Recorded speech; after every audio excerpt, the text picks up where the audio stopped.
La historia, pues resumiéndola, porque obviamente habría mucho que hablar, inicia primero la experiencia espiritual antes que la académica. Yo tenía 12 años, nacido en un hogar católico, paisa, porque aunque yo nací en Bogotá y fui criado en Bogotá. Normalmente uno escucha dentro de la universidad que la ciencia lo va alejando a uno un poco como de lo espiritual, porque tal vez uno se vuelve más racional, tal vez uno se vuelve como con una capacidad de análisis distinta y algunos, y yo creo que en algún momento de mi vida yo también pasé por eso, que empezando la carrera como que tomé un poco de distancia. Yo nunca mezclé las dos cosas, sino que siempre separé lo que es academia, ciencia, de lo que es filosofía, teología, etcétera, pero todo suma a entender completamente el universo. Entonces, para mí, digamos, ¿cómo resolví el asunto? Esto es Psicología para la Vida Real, un podcast de salud mental. Soy Laura Galeano, psicóloga clínica. Hola, bienvenidos a un nuevo episodio de mi podcast Psicología para la Vida Real. Hoy un episodio muy especial, me encuentro con Juan Carlos Restrepo Botero. Él fue mi docente en el pregrado de psicología en el 2016-17. Estábamos hablando un poco de que hace cuánto tiempo nos conocemos. Es una persona a la que le tengo muchísimo respeto, admiración, también mucho cariño desde esa parte docente, desde esa parte académica. Siento que ha sido una persona que me ha inspirado mucho también en cómo quiero ser la psicóloga que quiero ser, ese don de gente también y de servicio, que ya ustedes me van a entender un poco por qué se los digo. Entonces, bueno, yo estoy muy contenta de tener al profe, como les sigo diciendo después de tanto tiempo, en este espacio, un espacio que ustedes saben que lo he generado con la intención de que aprendamos de estas grandes historias, de estas experiencias tan valiosas, de que nos motivemos y que por supuesto nos inspiremos un montón. Entonces, Juan Carlos, bienvenido a mi podcast, agradecerte por tu tiempo que sé que es tan valioso, por querer estar aquí y bueno, por favor cuéntanos tu presentación que además es excelente. Bueno, muchas gracias, Lauri, por esta invitación, porque como tú decías, pues ya llevamos varios años de conocernos y de poder compartir experiencias profesionales, personales, muy bonitas en este desarrollo pues de la psicología. Entonces, bueno, presentarme, soy psicólogo, soy especialista en rehabilitación neurocognitiva y soy doctor en psicología con orientación en neurociencia. Pero además tengo, digamos, un valor agregado y es una formación en una licenciatura en teología.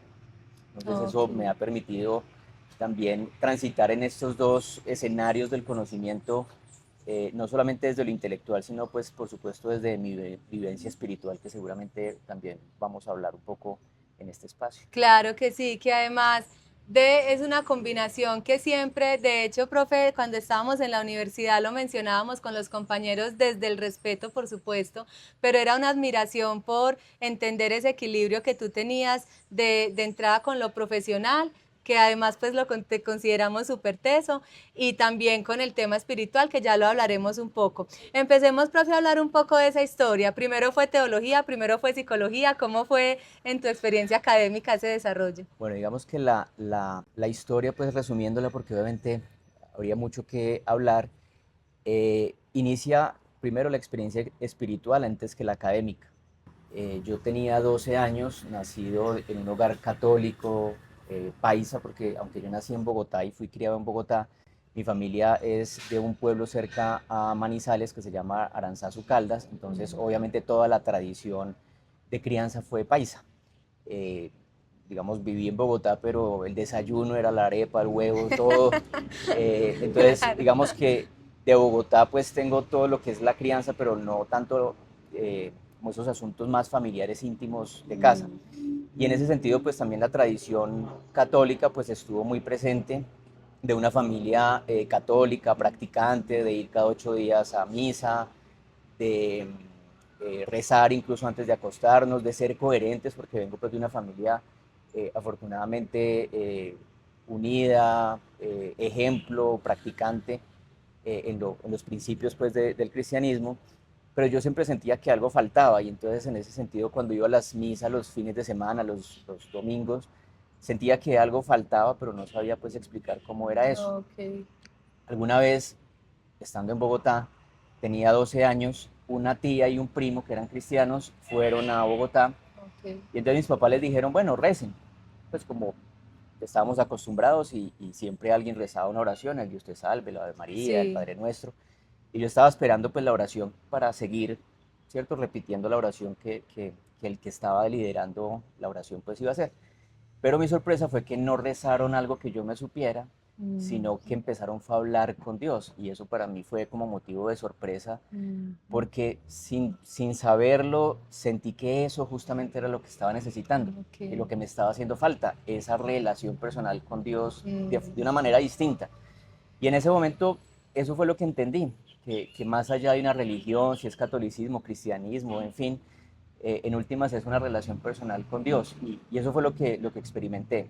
Y a partir de ahí pues ok, empecé todo un proceso pues de vivir el cristianismo a escondidas, porque ok, como venía de una familia católica, paisa, pues en ese momento estoy hablando de los años 90, pues la concepción del cristianismo era de que te van a robar la plata, te lavan el cerebro, claro, ya las personas no van a querer estudiar ni trabajar, en fin. ok, Y pues una concepción del protestantismo, del cristianismo como legalismo, como fanatismo. Y ujú, mi tía y mi primo no eran así, ¿cierto? Eran de una forma de vivir el cristianismo distinta. Pero en la casa me tocaba pues hacerlo pues a escondidas.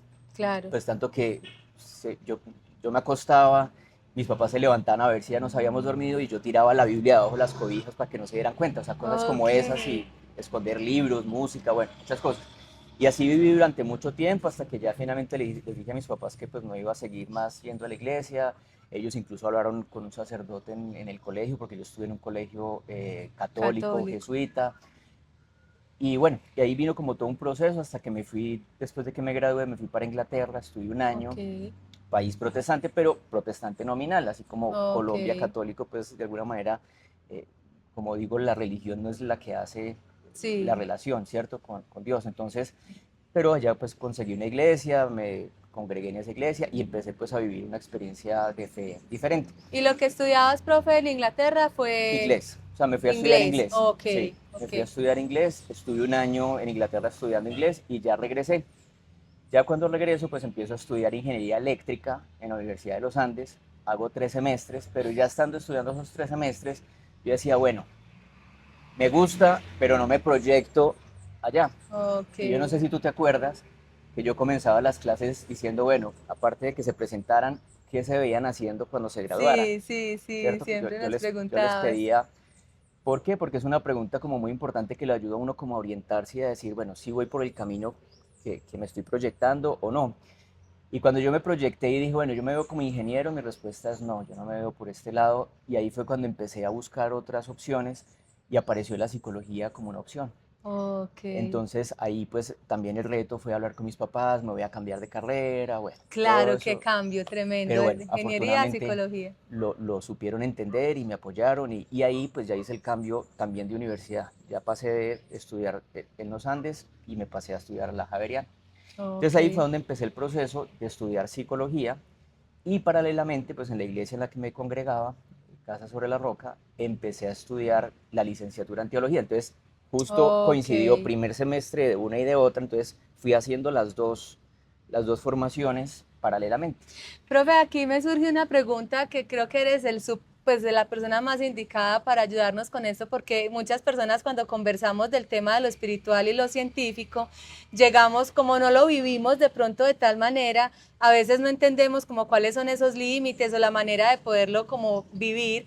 Y tú hiciste las dos carreras al tiempo, entonces, ¿cómo se maneja esa, no sé si pequeña o grande línea, no sé si delgada, entre lo espiritual y lo científico? Por ejemplo, cuando tú estudias teología y estudias psicología, normalmente uno escucha dentro de la universidad que la ciencia lo va alejando a uno un poco como de lo espiritual, porque tal vez uno se vuelve más racional, tal vez uno se vuelve como con una capacidad de análisis distinta Ujú. y algunos, y yo creo que en algún momento de mi vida yo también pasé por eso, que empezando la carrera como que tomé un poco de distancia. En ese tiempo cuando empecé la carrera era súper creyente de la iglesia católica y siento que me dejé distanciar, pero ¿cómo lo manejaste tú haciendo Ujú. las dos carreras al Sí, tiempo? Sí, mira, yo creo que el asunto es el siguiente. Por ejemplo, en la iglesia cristiana se dice que los jóvenes van muy apasionados viviendo su fe y que la universidad es el cementerio de cristianos, ¿cierto? Por lo que tú Ok, estás diciendo, porque entonces sí. aparecen las ideas marxistas, Mm, el darwinismo, etcétera, y hace una confrontación porque hay muchas personas que viven su fe pero no la entienden. No mm, entienden por qué creen lo que creen. Sí, aparte pues de haber nacido en una familia creyente de cualquier tipo de religión sí. o sistema religioso, pero no entienden por qué, Mm, ¿cierto? Ni qué sustenta su fe. Entonces ok. muchas veces entran en esta crisis. Alguien decía que poca ciencia aleja de Dios y mucha ciencia acerca a Dios. Ok. O sea, grandes ateos, incluso en esas mismas búsquedas científicas, han terminado acercándose más a Dios, Ok. precisamente por esa misma búsqueda. Entonces, hay una rama de la fe que se llama la apologética, que son los que se dedican a estudiar las razones, los fundamentos de la fe, las razones para defender la fe, y aparecen entonces todos los argumentos a favor de esta. Entonces, por ejemplo, yo tuve que enfrentarme desde el primer semestre en la universidad a esto. Creo que también se los conté a ustedes. Eh, Nosotros empezamos, el primer semestre éramos dos grupos, como de 30 cada grupo en psicología, y Ujú. pues obviamente la mayoría son mujeres, ¿cierto? Porque la Sí. psicología, y sigue siendo aún así, la Sí. mayoría son mujeres. Éramos dos grupos, nosotros entramos a una materia que llamamos relleno, pues, ¿cierto? Sí. Que era introducción a la vida universitaria, y el otro grupo entró a biología, lo que Ok. ahora pues se conoce como bases psicobiológicas del comportamiento, o sea, toda la Sí. parte biológica, ¿cierto? Sí, De la conducta. psicobiología, sí. Cuando nosotros salíamos, íbamos a entrar a biología, el otro grupo iba saliendo. Y en ese momento todo el mundo salió escandalizado, pues los compañeros, no, no le vayan a hablar del alma, del espíritu, háblenle solo de evolución. Y yo pues como que, ¿qué? ¿Por qué? Porque ella iba a preguntar qué es el hombre. Bueno, en A la ese momento, profesora, que no sí, le fueran a a hablar la a la profesora. profesora. Porque en ese momento pues la pregunta es, ¿qué es el hombre? Hoy en día pues uno ya no puede decir eso, sino qué es el ser humano, ¿cierto? Por todo el Sí, asunto de género y demás. sí. Pero la pregunta era, ¿qué es el hombre o el ser Mm, humano? Entonces, listo, yo dije, bueno, voy a observar qué pasa. ok. Entonces, la gente empezó a levantar la mano, pues los compañeros, y yo sabía que había mucha gente creyente. Yo dije, bueno, la gente que diga lo que piensa, está bien, ¿cierto? Pues cada uno defiende sus convicciones. Pero me di cuenta que la gente no estaba diciendo lo que creía, sino lo que la profesora quería escuchar, Ok. lo que los compañeros habían dicho que debían decir. Ok. Entonces, ella preguntó, ¿qué es qué es el hombre? Entonces, él es un producto de la evolución, el hombre es un constructo, el hombre es un ser social. Entonces yo dije, bueno, si lo creen bien, pero sabía que no. Y Ujú. yo callado esperando, y ella todo lo iba anotando en el tablero, era el tablero verde de tiza blanca que se desmoronaba cuando escribía. Sí. Bueno, el caso es que ya al final yo levanté la mano y yo dije, bueno, pues yo no estoy de acuerdo con lo que está escrito ahí, yo creo que eso son características del hombre, lo que el hombre piensa que el hombre es, pero para mí el hombre es creación divina compuesta de esencia espiritual y materia biológica dependiente de su creador. En ese momento ella abre los ojos como aterrada y escribe la palabra alma en el tablero y se desmoronaba la tiza, los ojos casi que le alumbraban rojos de la rabia, en fin. El caso es que empezó a decirme que el colmo, que yo ya tenía que abandonar los mitos, que ya estaba en la universidad, bueno, una cantidad de cosas. Y yo estaba tranquilo porque lo que yo pretendía no era ponerme a pelear con ella, sino simplemente defender algo que yo creía, Exacto, qué ¿cierto? Y bien dejar eso. otra postura distinta. El caso es que a partir de ese momento nos pidió que escribiéramos un ensayo respondiendo a la pregunta ¿qué es el ser humano? Ok. Y yo pues respondía lo que yo pensaba. Entonces los que hablaban de evolución, los que hablaban de otros temas, 5, 4, 5, pero los que decíamos otra cosa, 1, 1,5, y cada 15 días teníamos que entregarles ese ensayo. Entonces Mm, ella nos lo entregaba calificado, con notas, en fin, y eso me obligó a ir más allá y buscar las razones de la fe, ¿cierto? Para ok. poder sustentar científicamente, porque obviamente estábamos en un ambiente Sí. científico, académico. Y nos puso a leer un libro que se llamaba El telar mágico de Robert Jastrow. Robert Jastrow es uno de los que era ateo y terminó Ok. en búsqueda de la ciencia siendo creyente. Sí, sí. Entonces, para el momento en que escribe el libro no era creyente, sino ateo y era evolucionista. Y nos puso a leer ella el capítulo 2, 6, 9 y 11, me acuerdo muy bien todavía, Sí. pero no el uno. Y yo dije, pues leámonos el uno de una vez, ¿cierto? Pues porque me parece interesante conocer todas las posturas. Y me encontré dos perlitas ahí que se las ponía en el ensayo. Entonces la primera decía algo así como, que la ciencia no podía descubrir en la naturaleza cómo explicar el origen del universo, el llamado Big Bang, ¿cierto? O Sí, sea, la ciencia sabe que de la nada aparece el algo, la materia, y de la materia todo lo demás, pero no puede explicar cómo ocurre de la nada el algo, el ¿cierto? algo, Eso sigue ajá. siendo un misterio aún hoy, 2025. Y dice, eso es algo pues, no explicable, ¿cierto? Pero se asume que sale de ahí en adelante y ya. Y después dice, más adelante otro misterio irrumpe en la historia. Según el registro fósil, hacia los 100 millones de su existencia, bueno, yo no me acuerdo el periodo, aparecieron formas simples de vida. Y mira lo que dice él siendo evolucionista para ese momento. Y o bien fue colocado aquí por el creador, o bien evolucionó a partir de las leyes de la química y la física. No hay una tercera forma. Ha de ser la una Ok, o la otra. o O sea, la ¿qué es lo que otra. hace él? Dar las dos posibilidades válidas y Sí. dice, yo me voy por evolución y explica, de ahí para adelante el libro es todo la explicación evolucionista, pero da la opción de las dos alternativas como válidas, cosa que no estaba Mm, haciendo ella. Ella estaba mostrando una sola cara de la moneda sí, y negando la posibilidad de otra, sí. también válida, porque en ciencia eh, uno puede argumentar, pero mientras uno no pueda demostrar lo contrario, uno no puede invalidar, Que es refutar como la otra ¿cierto? teoría. Entonces, a partir de ese momento, seguí en esa búsqueda y eso Mm, me llevó a, con la teología, con la formación en teología, en psicología, ir entendiendo cómo se complementa. Entonces, lo que tú me decías un poco es cómo llegar al equilibrio. La sí, respuesta es conociendo los límites de lo uno y del otro. ok, Porque la psicología, así como la ciencia, pues la psicología siendo ciencia, ¿cierto? sí, Y todas las disciplinas, a la gente se le olvida que están sustentadas en la filosofía, sí, ¿cierto? Y en ese sentido la filosofía tiene concepciones, también cosmovisiones y demás, y en ese sentido tenemos que entender que el conocimiento no solamente es el conocimiento científico del método científico, sino que hay otros conocimientos completamente válidos. Es como la analogía del elefante que han puesto, no sé si tú has visto una imagen, donde está un elefante y hay varias personas con los ojos tapados y van tocando distintas partes del elefante. Entonces, sí, para una persona que está tocando la trompa, el mundo es como una espada. Para otra persona que está tocando el estómago es como una pared y así sucesivamente. O sea, cada uno va a hablar desde lo que conoce y observa. sí, Pero si no tenemos en cuenta todas las lecturas, todas las miradas, no tenemos el panorama completo. Entonces lo mismo exacto. pasa con el conocimiento. Está el conocimiento científico perfectamente válido y como tú te diste cuenta, yo nunca mezclé las dos cosas, sino que siempre separé lo que es Sí, academia, ciencia, de lo que es filosofía, teología, etcétera. sí, Pero todo suma a entender completamente el universo. Entonces, para mí que, digamos, ¿cómo resolví el asunto? La, la explicación del ser humano a mí no me la da la psicología. De hecho, todavía la psicología no logra entender completamente la conducta humana.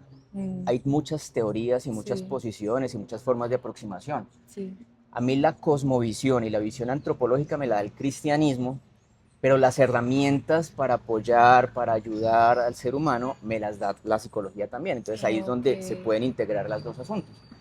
Y por ejemplo, fíjate lo siguiente, yo puedo justificar la infidelidad desde el darwinismo, yo, pues mm, siendo extremo, obviamente voy a ir a casos sí, extremos. Por supuesto que no voy a generalizar, pero puedo llegar a casos extremos. Así sí, como Hitler, exacto. apoyado en el darwinismo, iba a exterminó a los judíos tratando de Mm, buscar la raza pura y todo lo demás. sí, Yo puedo decir desde el darwinismo, hay que apoyar la infidelidad masculina, porque eso es una tendencia adaptativa. ¿Por qué? Porque los machos necesitan copular muchas hembras para garantizar que se perpetúen sus la genes, especie. porque puede que se mueran varios genes, varias crías, entonces es más adaptativo que fecunde varias Mm, a que fecunde una sola. Por mm. eso el hombre tiene la tendencia de buscar varias mujeres, entonces eso hay que fomentarlo, ¿cierto? Y hay personas que se pueden sustentar Desde esa desde teoría el está, darwinismo. tiene mucho sentido. Mientras que desde la lectura cristiana, yo podría decir, no, la fidelidad no es un sentimiento, porque yo voy a sentir de pronto atracción por otras mujeres. Yo soy casado, tengo mi esposa y a mí me han atraído otras mujeres, por supuesto, porque soy humano. Pero ¿dónde está el amor como decisión, como compromiso también? ¿Cierto? Mm, Entonces yo puedo decidir no ser infiel, ya no desde el mm, sentimiento, sino desde la decisión, ¿cierto? De mm, un compromiso. Entonces fíjate que hay dos posiciones muy distintas en cómo uno puede ver la vida, ¿sí? claro, Entonces, claro. a eso es a lo que yo voy con este tipo de asuntos. Entonces, ahí más o menos, como una respuesta un poquito larga, pero Sí, sería como, sí, sí, profe. No, me encanta porque Miren que en todo lo que Juan Carlos nos ha contado hay un mensaje un poco oculto, no sé si tan oculto para ustedes, pero que quiero hacerlo más fuerte, y es la importancia de tener la fortaleza de llevar a cabo nuestro propio criterio y nuestras propias ideas. Y él hablaba ahorita, hay que defender. Yo estaba defendiendo mi postura frente a esta profesora, a pesar de que los compañeros salieron aterrorizados a decir, no vayan a decir tal cosa, no, que es un poco lo que nos pasa en la vida real también. O sea, los medios, los colegas o muchas personas nos dicen, no vayan a decir, no vayan a pensar, ¿sí? Y resulta que el mensaje que me deja Juan Carlos con lo que nos acaba de contar es, no, tengamos esa fortaleza de poder poner nuestra idea, nuestro criterio, de nuestra defensa de lo que pensamos,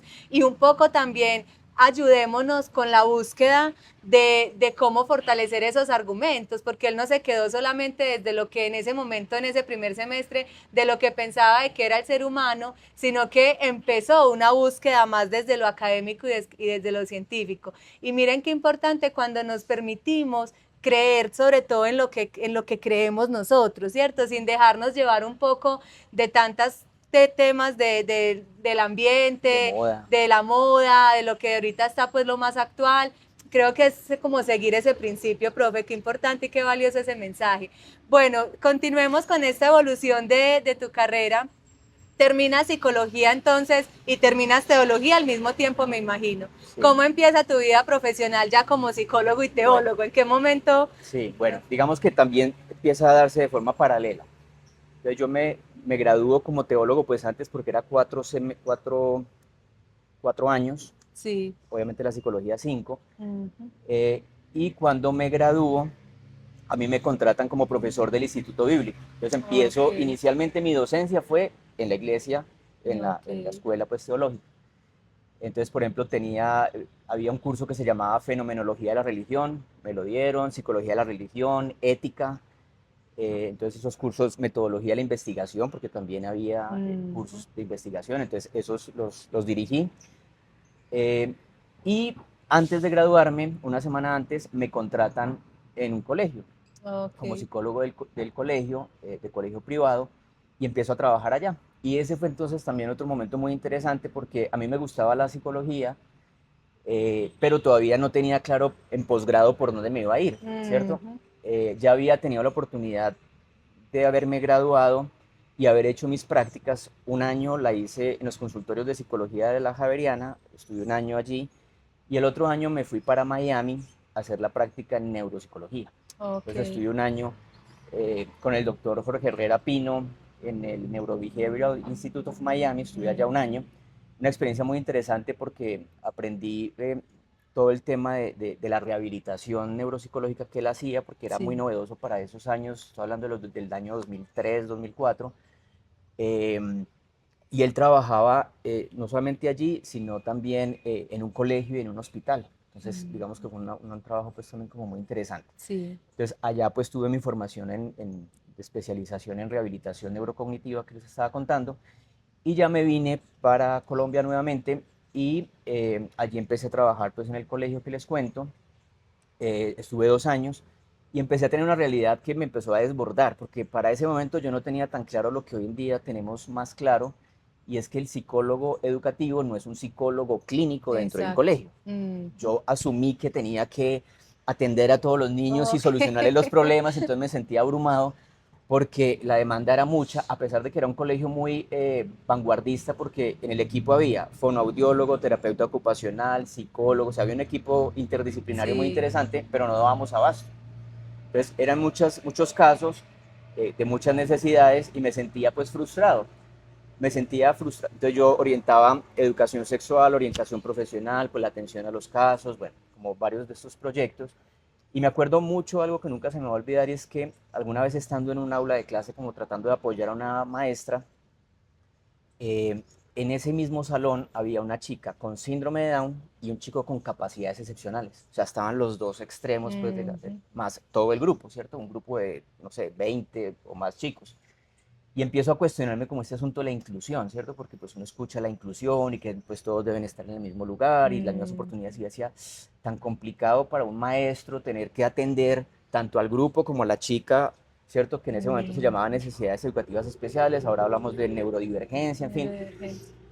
y el con capacidades excepcionales. Entonces el de capacidades excepcionales era, por ejemplo, de los que decía, ay, qué bruta, estrena el cerebro, ¿cierto? Y la otra niña con síndrome de Down, pues con sus limitaciones y demás, y la maestra buscando cómo atender toda esa variedad Sí, dentro qué, del qué aula. complejo. Entonces yo terminé siendo un fan número uno de los docentes. O sea, yo soy de los que defiendo a capa y espada a los docentes porque creo que ellos son unos chivos expiatorios para todo el mundo.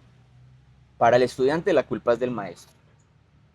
Pues no va a generalizar, pero pasa. Sí, es lo que Para pasa. muchos papás la culpa la tiene el profe, para muchas directivas la culpa la tiene el profe, para el gobierno muchas veces la culpa la tiene el profe. Entonces, los profesores, yo soy de los que estoy convencido que un profesor en términos generales, como siempre hay excepciones, pero un profesor está es por vocación. O sea, no veo otra forma que sostenga un profesor. Mm, El salario generalmente no es lo que lo sostiene, no. salvado algunos casos donde están muy bien remunerados, pero no es la regla. El salario no es ni la valoración que le hacen, ¿cierto? Sino la vocación y el compromiso por transformar la sociedad es lo que generalmente sostiene un profe. Entonces, Sí. eso me llevó a valorar mucho esta labor. Ya también, estando allí, pues dije, no, la neuropsicología, yo quiero ver cómo poder apoyar más a estos chicos. Entonces, ahí me empezó a llamar más la atención esto. Como yo había hecho eh, la neuropsicología en Miami, Mm, le escribí pues al doctor Herrera, le dije, mire, quiero hacer un posgrado, ¿dónde me recomienda? Y había tenido la oportunidad de conocer al doctor Alfredo Ardila, ok, que es pues, uno de los padres de la sí. neuropsicología en Colombia, pero no por asuntos profesionales, sino personales, familiares. Ok. Resulta que mi hermano estaba en ese momento de novio de la hija del primer matrimonio del doctor Ardila. Ok. Entonces yo fui a Miami, a su casa, a llevar un mandado para su hija. Pues Sí, no, de la hija para él, como papá. sí. Y ahí pues tuve la oportunidad de conocerlo, de hablar con él, con su esposa Mónica Rosselli, bueno, muy queridos ellos. Y incluso me revisaron la tesis de pregrado antes de mandarla, bueno, todo lo demás. Entonces, digamos que pues hay una historia bonita ahí. Sí. Y también les pregunté a ellos, entonces ellos me hicieron recomendaciones. Y en últimas, el doctor Jorge Herrera pues me dijo, miren, nosotros justamente nos acabaron de aprobar un doctorado en Argentina, como usted ya estuvo con nosotros un año, le valemos esos créditos de pasantía, de práctica, le hacemos un descuento, una beca del 50%, entonces mejor dicho, unas condiciones Sí. impensables y dije, listo. Entonces me fui a hacer el doctorado a Argentina, Ok. tenía que ir durante un mes, así en clases de lunes a sábado, de 8 a 6 de la tarde, pero completicas, Intensivo. intensivo, pero bueno, muy valioso, entonces ahí hago el doctorado y ya para ese momento eh, estaba acá en Medellín trabajando en una universidad, en la Luis Amigó, estuve 2 años trabajando ahí Ok. y ahí fue donde me gradué, pues ya como doctor, me dieron el permiso para Sí. ir y para volver, ahí me gradué como doctor. Y Ok. ahí empiezo en la Luis Amigó porque unos compañeros de Medellín, yo vivía para ese momento en Bogotá, unos compañeros de Medellín me dijeron que había una convocatoria en la Luis Amigó y así fue como yo llegué, Ok. que estaban buscando ya un doctor. Bueno, para ese momento no tenía todavía el doctorado, lo estaba terminando, pero necesitaban un docente, entonces participé en una convocatoria, eh, me contrataron y ahí ya me gradué como doctor y ahí ya estuve 2 años, Ok.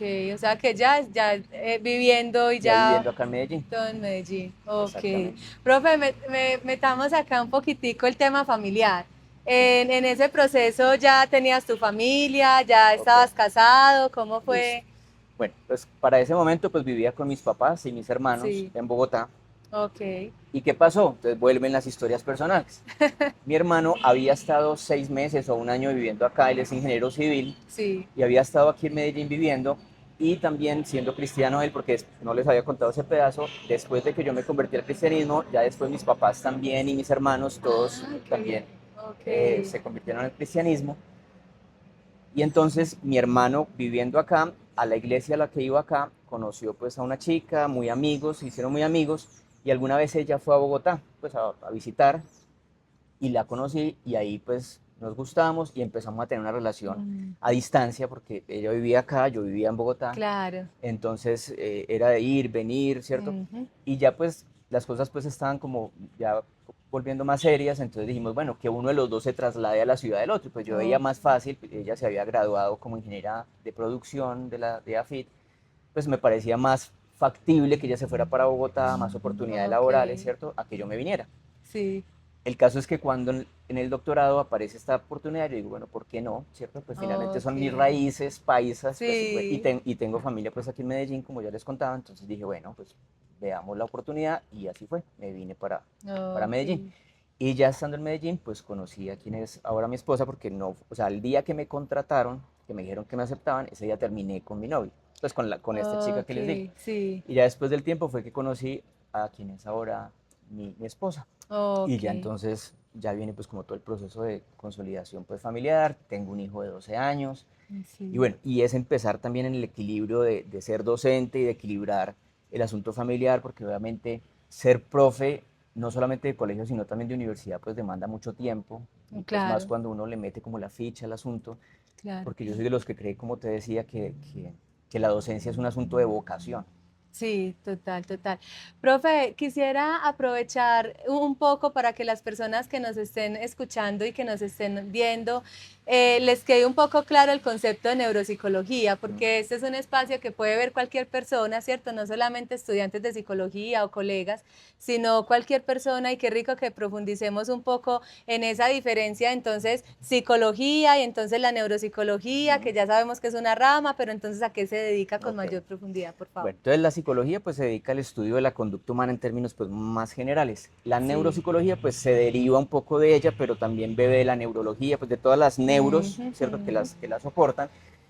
Y en palabras más sencillas pues tiene que ver con el estudio de la relación del cerebro con la conducta, de cómo el sistema nervioso está vinculado a la explicación de la conducta. Pero no solamente de por qué yo soy de temperamento o no, porque eso es lo que estudia más la psicología, o de por qué yo me comporto como me comporto, o el duelo amoroso, o, Exacto. ¿cierto? Porque eso es lo que hace la psicología clínica, más Clínica, sí. específicamente hablando, sino que la neuropsicología se especializó en los procesos cognitivos Mm, específicamente. Entonces, por ejemplo, la atención, la memoria. Una persona que va por una vía en moto, en carro, se accidenta, golpe en la cabeza y a raíz de ese golpe en la cabeza, problemas de atención, de memoria, ansiedad, depresión, mm, ¿cierto? Entonces, esos procesos son los que trabaja la neuropsicología, cómo ok. ayudar a rehabilitar, o sea, volver a instaurar lo que se perdió, la atención, la memoria, el lenguaje, ¿cierto? Todo Ok. ese tipo de cosas es lo que hace la neuropsicología. O sea que también personas que han sufrido accidentes cerebrovasculares, ¿cierto? Como cuando dicen tengo un derrame o tuve, Exacto. esas personas también llegan a tener problemas atencionales o con los procesos Ajá. cognitivos que se rehabilitan a través de la neuropsicología, Correcto. entonces. Ok. Sí, es que digamos que hay dos frentes. Yo puedo tener una lesión adquirida Ujú, o una lesión o un proceso congénito o del neurodesarrollo. ujú. Entonces, cuando hablamos del congénito neurodesarrollo, hablamos, por ejemplo, de los niños con retraso mental o discapacidad intelectual, como se llama hoy en día, Sí. síndrome de Down, Mm, trastornos del aprendizaje o mm, capacidades excepcionales, porque también estos chicos sufren y también a estos chicos hay que ayudarles en sus sí, procesos de acompañamiento. Ese es como un lado, ¿cierto? Todo lo del sí. neurodesarrollo. Pero otra parte tenemos lo que se puede lesionar posteriormente. Ok. Entonces, un tumor, un derrame Accidente. cerebral, mal llamado derrame, porque a uno no se le derrama el cerebro, ¿cierto? O sea, Sí.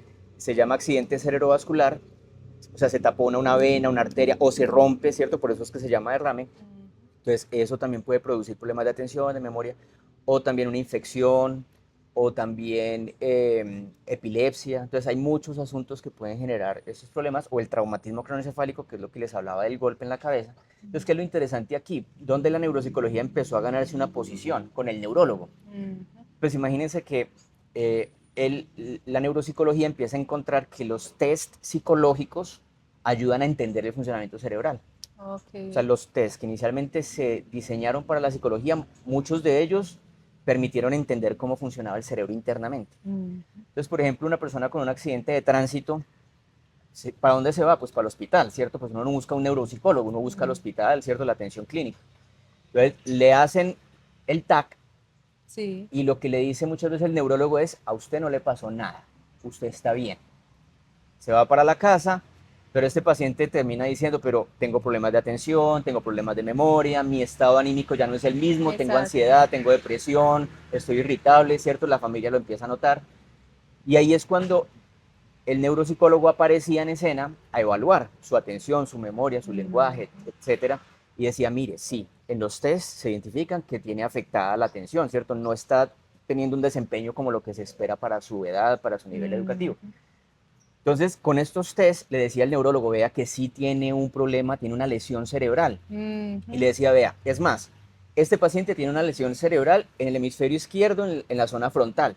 Y el neurólogo muerto de la ira, ¿cómo así que usted me va a decir que con un test de papel y lápiz me va a decir lo que mis superaparatos no han identificado? ¿Cierto? Entonces ahí empieza como un celo profesional de que se me está metiendo en el terreno del otro. Y eso no lo entendía. Pero ¿qué fue lo que se entendió posteriormente? Que la neuropsicología trabaja más en lesiones leves, donde los aparatos inicialmente, hoy en día la tecnología ha avanzado más y ya se identifican lesiones leves, pero para ese entonces los aparatos no las identificaban, identificaban lesiones más severas. Entonces, en la imagen podía no salir nada, pero el paciente sí tener una lesión cerebral. Exacto. Entonces ahí es cuando el neuropsicólogo trabajaba la atención, la memoria, el lenguaje, el razonamiento, la percepción, ¿cierto? Todos estos asuntos. Y ahí es cuando se empieza a ganar un papel importante. Tanto que hoy en día, por ejemplo, ustedes han visto pacientes que los operan conscientes, despiertos, tocando guitarra, lo van operando y al mismo tiempo hasta le hacen evaluación neuropsicológica. Entonces le hacen evaluación antes, durante y después, para mirar que la operación no esté afectando el lenguaje, la memoria. Entonces hay test cortos para ir evaluando esos procesos.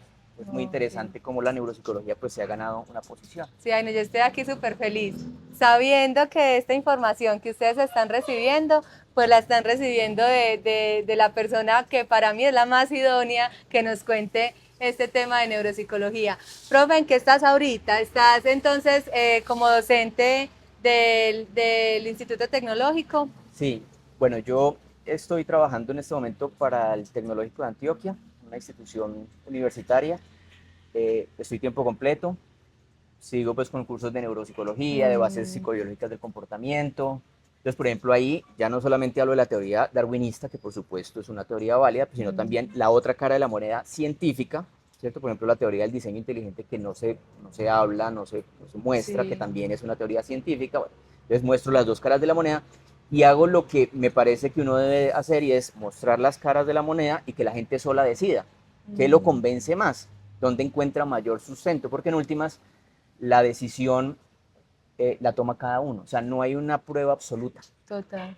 Por eso hay un libro de un autor que se llama Josh McDowell, que era marxista, ateo, darwinista, y él en una reunión lo que hizo fue cuestionar la fe cristiana y un grupo de cristianos le dijeron, ¿usted no cree que Jesús resucitó? No. Ah, bueno, demuestre que no y usted tumba el cristianismo. Entonces él se puso en una labor histórica de mostrar las evidencias, de buscarlas, y encontró tantas evidencias a favor de la resurrección que fueron más abrumadoras que cualquier otro hecho en la historia, y terminó convirtiéndose, por ejemplo, al cristianismo. O sea, hay mucha gente que por la ciencia o por la historia o por muchos asuntos termina en la fe. Y él escribe un libro que se llama Evidencia que exige un veredicto. Y ese libro es toda la evidencia que él encuentra. Yo tengo el libro, me lo leí completo, y lo que hace es mostrar cuáles son las evidencias frente a las que uno tiene que tomar una postura, os creo o no creo. Entonces lo mismo pasa en estos asuntos. Entonces, volviendo como al tema, yo simplemente, que solamente lo hago pues en la parte inicial, estas son las alternativas, como decía Robert Jastrow en su momento, o creación o evolución, cada uno decida qué lo convence más. Y de ahí en adelante ya me dedico pues obviamente a desarrollar todo lo que es el saber científico sobre el ser humano y su desarrollo y su adaptación, su cambio, su transformación y demás en términos ya biológicos y demás, que es pues lo que yo estudio desde la neurociencia, ¿cierto? Desde la psicología. Profe, y cuando dices talleres o cursos, ¿son los de la universidad o tú también los haces por fuera a todo el público? También, digamos que ahora estoy empezando a transitar no solamente en la docencia, porque digamos, acá estoy tiempo completo, pero también sigo en la Luis Amigo, pero ya en posgrados. Ah, ok. Entonces he estado en la maestría en educación, en la especialización y en la maestría en neuropsicopedagogía, entonces también ahí acompaño esos procesos. Pero bueno, y también en otras universidades, incluso en Miami estoy en una universidad con trabajos de grado y cursos de educación, en fin. Pero he empezado un proyecto personal de formación y capacitación en distintos temas a muchas personas. Por ejemplo, he venido estudiando mucho ahora últimamente todo el tema de inteligencia artificial, entonces vengo también haciendo ofertas de procesos de formación a bajo costo, porque también eso es lo que me he dado cuenta, ¿cierto? Sí. Que hay muchos estudiantes, pues hay estudiantes que tienen como pagar un posgrado, diplomados, especializaciones, pues a precios que no son para nada económicos, Sí. pero hay otro grupo muy numeroso de estudiantes de instituciones públicas o de recursos más limitados que quieren estudiar pero no tienen cómo hacerlo o están muy endeudados con todo lo que han venido estudiando. Entonces mi apuesta también en ese sentido es como poder ayudar a que mucha gente se forme y a costos mucho más económicos. Entonces estoy Ok. ofreciendo también como alternativas formativas mucho más asequibles, ¿cierto? Y cuéntanos, Juan Carlos, las redes, ¿dónde te podemos encontrar? ¿Redes sociales? ¿Manejas Instagram, manejas o Sí, estás en ese proceso? sí, yo pues en este momento estoy en ese proceso pues de abrir las redes. Digamos que la marca que he abierto, pues he creado, se llama El Profe Juan Carlos, Ujú, psicología, neuropsicología y educación, porque en esos ujú. campos es en los que me he movido y tengo formación y experiencia.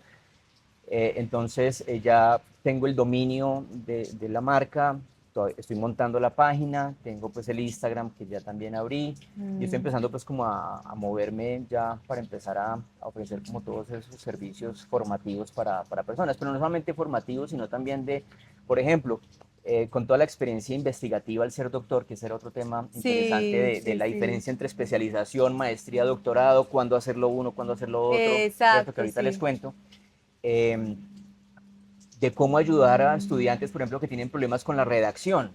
Entonces también tengo muchas estrategias para poner al servicio de personas que tienen dificultades para redactar, para investigar, en sus habilidades de exponer en público. Entonces Ujú. tengo, digamos, muchas Qué bien. herramientas también para ayudar a que las personas puedan desarrollar también habilidades personales, no solamente académicas y científicas. Ok, pasemos a ese otro tema que yo le decía a Juan Carlos que valoro muchísimo desde la experiencia académica, porque no es tan fácil estar sentados desde mi perspectiva con un doctor, ¿cierto? Y que nos explique desde la experiencia cuál es la diferencia. Entonces, las personas hacemos un pregrado, que es esa primera experiencia en la universidad, y ya de ahí en adelante son los posgrados, que son especializaciones, maestrías, doctorados y postdoctorados, hasta donde tengo mi conocimiento. Cuéntanos, profe, cuáles son esas diferencias y hoy en día como doctor, ¿cuál es ese ingrediente o esa influencia que tú tienes en la academia, por ejemplo? Sí, bueno, yo creo que ahí hay un asunto importante porque uno a veces cree que como el doctorado es lo máximo o el postdoctorado, uno le tiene que apuntar sí o sí allá, y Exacto, no no es necesariamente. necesario. Okay. Y esa duda pues yo la tenía incluso desde el pregrado y bueno, afortunadamente una profe, porque yo se lo pregunté, pues me lo pudo aclarar, pero no es algo en lo que nos formen, ¿cierto? Entonces uno lo tiene que descubrir por sí mismo o, o por la experiencia pues en el proceso. Generalmente cuando uno va a hacer una especialización, como su nombre lo dice, es porque uno quiere profundizar en un tema, ¿cierto? Entonces una especialización está más enfocado en profundizar en un tema para hacer mejor el trabajo que uno está haciendo. Ok. Entonces yo hago una especialización, por ejemplo, en neurodesarrollo, para entender más los procesos de neurodesarrollo, si estoy trabajando en un colegio, entonces poder entender mejor, apoyar mejor a los chicos, ¿cierto? Ok. Entonces ese sería, digamos, que el objetivo de una especialización, profundizar. Una maestría pues está más orientada a la enseñanza, ¿cierto? Entonces normalmente en una universidad como requisito te piden tener maestría para poder ser contratado, ¿cierto? Es Ok. lo mínimo que Sí. debes tener. Y la maestría pues aunque tiene también formación en investigación pues está más orientada a lo que dice, ¿cierto? Maestría de maestro a la enseñanza. Y el doctorado a la investigación. Pero eso no se lo dicen a uno muchas veces. Entonces la gente hace un doctorado y cuando lo contratan las universidades, lo contratan es para que investigue. Sí para que dé docencia, para que tenga horas de docencia, pero tiene que estar investigando. Y Ok. la investigación tiene que ver con la generación de nuevo conocimiento. Entonces, debe estar presentándose a convocatorias, buscando patrocinios, ciertos Ok. fondos y demás, para investigar, escribir artículos científicos, que se los publiquen, que no es nada fácil, que eso es una tarea compleja. Entonces, esa es una carrera que no todo el mundo quiere hacerla. Ok. Entonces, por ejemplo, ahora que soy docente también de trabajos de grado de doctorado o de cursos de doctorado, me doy cuenta que hay personas que hacen un doctorado para escalafonarse y tener un mejor sueldo, Ok. ¿cierto? Como el requisito para tener un mejor sueldo, Ok. pero no son conscientes de que están siendo doctores y que eso ya les impone Como que la un sello, una responsabilidad. responsabilidad de Ajá. que debe seguir de ahí en adelante pues investigando.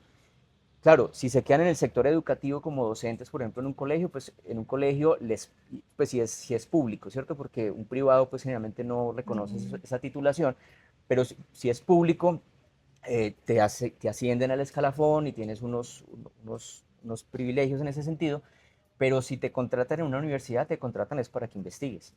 Esa es la Ok, razón de un doctorado, y en el claro. mundo esa es la razón. En el mundo incluso te contratan no solamente las universidades, sino las empresas para que hagas investigación dentro de las empresas. Lo que pasa es Ok. que aquí en Colombia la investigación está muy limitada a las universidades, Mm. ¿cierto? Entonces digamos que ahí está pues como gran parte de la diferencia. Ok. Bueno, entonces, con respecto, profe, a tu vida, con tantos temas como tan interesantes que nos acabas de compartir, que te lo agradezco un montón, danos porfa ese mensaje para ir cerrando un poco a las personas, de ese mensaje también un poco íntegro de lo que nos has venido hablando, porque no quiero llevarlo solamente a los estudiantes de psicología o a las personas creyentes o no, quisiera como ese mensaje general que nos quieras regalar en este espacio para cerrar. Sí, pues yo creo que podría hablar como de, no sé, quizás dos, tres. El primero es que a veces los límites no los ponemos nosotros mismos. ¿A qué me refiero? O sea, yo pues, gracias a Dios, tuve la oportunidad de venir de un hogar que tenía pues buenas condiciones, que pude estudiar en buenas universidades, Mm, salir, por ejemplo, a hacer estudios en Inglaterra, en Miami, todo lo mm, demás. Y bueno, eso pues ha sido muy importante pues por supuesto en toda mi carrera, pero eso pues no tiene sentido si uno no lo pone al servicio de los demás y de los que quizás no han tenido esos privilegios, porque uno los tuvo no porque realmente uno se los merezca en el sentido de o sea, en últimas, yo nací en ese hogar y pues por eso los tengo, ¿no? Eso, exacto. ¿cierto? Hubiera podido nacer en otras condiciones familiares y tendría otras condiciones. Mm, Pero justamente en ese sentido me siento con esa responsabilidad de poder apoyar a quienes no tienen esa no han tenido esas ventajas, esas eh, características, condiciones, y ahí es cuando hago lo que hago por lo que lo hago, ¿cierto? Tú mm, sabes que yo tengo incluso un grupo de WhatsApp que abrí donde todos los días sí, comparto información de actualización en psicología, en neuropsicología, totalmente gratuito, todos los días, ya llevo un año compartiendo y no he dejado de compartir ningún ok. día, en busca de eso, de que la gente esté actualizada, de que pueda prestar su mejor servicio profesional en lo que hacen. Y en últimas, como yo se los he dicho muchas veces a los estudiantes, los límites son mentales, porque si uno quiere, uno puede buscar las condiciones ideales que están acá desde las reales. Sí, Quizás mis condiciones reales son estas, las ideales son estas, no puedo llegar todavía acá, pero cómo puedo ir trabajando para irme acercando a esas exacto. condiciones ideales. Entonces es un poco como el mensaje. Primero, que los límites no sean mentales, Ok. ¿cierto? Sino que uno busque cómo poderlo hacer. En segundo lugar, un poco lo que tú decías, que lo que uno crea y haga, lo haga uno convencido de lo que uno cree y hace, ¿cierto? Mm. Que uno busque, que no por lo que otros dicen, sino porque uno está realmente convencido y comprometido con ese tipo de cosas. Y el tercer mensaje es creo que el más importante. Uno puede formarse académicamente, científicamente en muchos temas, saber de todo, pero si uno no es una persona que esté al servicio del otro, que no lo demuestre en pro del otro, pues finalmente eso no sirve para nada. Ya de hecho, pues incluso hasta la misma Biblia lo dice, ¿no? Cuando habla del amor y dice que yo puedo saber todos los misterios, pero si no tengo amor, de nada sirve. Es como un platillo que suena y no produce nada. Y creo que de eso se trata, ¿cierto? Uno puede ser el más erudito en teología, en psicología, en ciencia y todo lo demás, pero creo que en últimas lo que lo hace a uno es el que uno sea un realmente ser humano que busque apoyar a los demás. Y ese es el mensaje que, profe, que siempre nos mostraste, o sea, desde la academia, y yo tenía muchas ganas en algún momento de tener esta conversación contigo, qué rico que fue también a través de este espacio para que muchos más la escuchen y la vean, pero creo que es, de ese mensaje es de los mensajes principales que a mí me quedó de haberte conocido. Obviamente, aparte de saber la riqueza académica y el conocimiento que tú tienes desde tu formación, era esa expectativa y esa admiración por el ser humano, por decir, él es doctor, de hecho era el único doctor que había en la universidad en ese momento como profe, y ver esa riqueza desde el servicio, de esa humanidad, creo que eso es súper inspirador, a mí me inspiró muchísimo, y desde ahí, profe, pues también como esa idea de la psicóloga que quiero ser, que aparte de la formación que tenga, cómo también llevarlo desde el servicio y desde esa calidad humana. Juan Carlos, muchas gracias. Yo me siento muy honrada de haberte tenido en este espacio. Gracias por tu tiempo. Me siento muy feliz con todo el contenido que acabamos de generar. Como siempre lo he dicho, la idea es que aprendamos, la idea es que nos motivemos, que nos inspiremos y por supuesto es muy valioso lo que nos acabas de contar. Entonces, muchísimas gracias por haber estado aquí. No, y muchas gracias a ti por la invitación, por este espacio y porque digamos que después de tantos años ya, 2016, 2017, pues a mí me alegra ver cuando ya los estudiantes superan al maestro. Yo creo Ay, no, por que favor. tú en ese sentido lo has logrado porque estás haciendo una cantidad de proyectos de forma independiente, luchando por tus sueños y has llegado lejos y creo que eso también es muy valioso y la Muchas admiración gracias. es mutua. Muchas gracias, profe. Bueno, entonces los dejo y los invito a que por favor me sigan, se suscriban al canal si no lo han hecho, activen la campanita porque vamos a seguir con episodios también muy interesantes y hasta el próximo episodio. Chao. Chao.